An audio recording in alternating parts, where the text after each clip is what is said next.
This video is on how to replace the metal hinge for the Oakley latch beta. Okay, so here is the metal part. Right now, as you can see, it's totally open. Arm is totally unattached.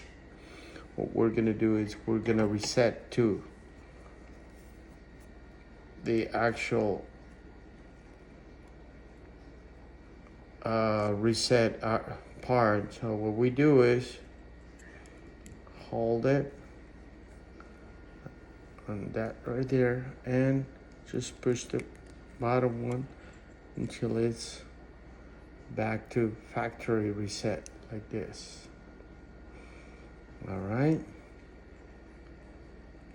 and we push it a little bit, and now all you gotta do is put it back like that and put in with the hook to the inside. Make sure it's in like that and snap it in.